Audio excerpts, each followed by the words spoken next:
And here is some of the news, starting out with Zachary quarterback Lindsey Scott. His schedule has gotten a lot busier since the end of the Superdome Classic, Renee. I tell you, he is unbelievably busy right now, and a meteoric rise. He committed to Syracuse, and Tulane has got in on him, and now LSU has got in on him. The Gatorade Louisiana Player of the Year, and he's a dual threat quarterback.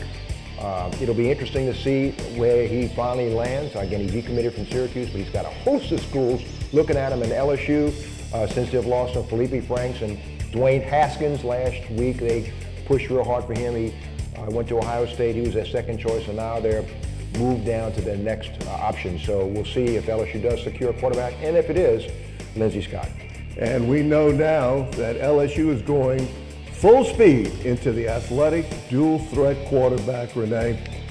We know Tulane is, but LSU obviously with recruiting Lindsey Scott is going into the dual threat arena. University of Maryland offered Rummel quarterback Chase Forcade. And it's interesting because Walt Bell, the quarterback coach who was at Arkansas State, recruited him very hard. And he's moved on to Maryland, and now he's offered Chase Forcade an opportunity. Chase has been committed to Nicholls State, and they're going to go visit Maryland to see if it's a good fit. He has not visited yet. Mom and Pop want to go with him and see. But Chase Forcade is a winner. They like him. He makes good decisions, has been a winner in the 3 years he's been at Rummel, and they like his intangibles quite a bit, that he can make the throws. He's a good runner, very mobile, makes good decisions, as you know. That's very important. And that's pretty interesting to go from Nicholls State to a Big Ten school in your offers. But Chase has really earned that opportunity. He really has, and it'll be interesting to see. Decisions have to be made within the next 2 or 3 weeks, so now it's coming down for a lot of players on where am I going to college. And in other news, according to a new legal opinion, the LHSAA football split process violated the organization's constitution.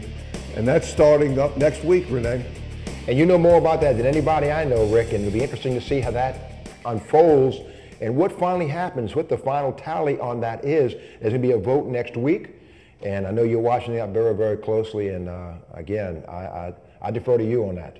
And that you're absolutely right, that this week they're having area meetings. Mr. Eddie Bonin, the executive director of the LHSAA, is traveling throughout the state, going over the agenda for the meeting next week. It starts on Wednesday with the athletic directors next week. Thursday, the principals and the ADs, and the actual voting takes place next Friday.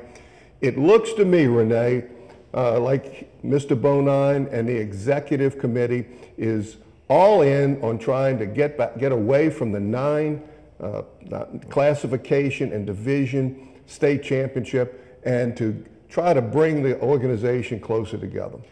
And that's maybe a goal that everybody, a lot of people want, not everybody, but a lot of people do want, because maybe the way they had it sliced up in the past 2 years is not really the way they thought it would be.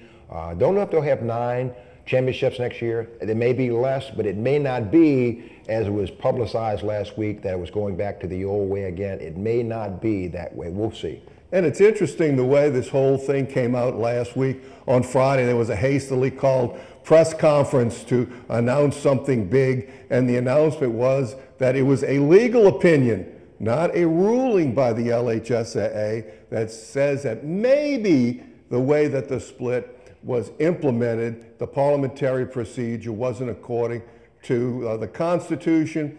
It's my opinion, and I'll be publishing something on that soon, that that's not the case. But I'm going to wait for Mr. Bonin to talk tomorrow at St. Martin's in the afternoon before I publish my article. You can go to sportsnola.com to see it. Once I get all the words down on paper, it takes me a while, Renee. It's amazing. We're here at the Event Center at NOLA Motorsports Park in Avondale. 34,000 square feet of facility for your next big event. When we come back, Coach Bryce Brown of the Edna Carr Cougars right here with us. This is Prep Recruiting Insider, PRI.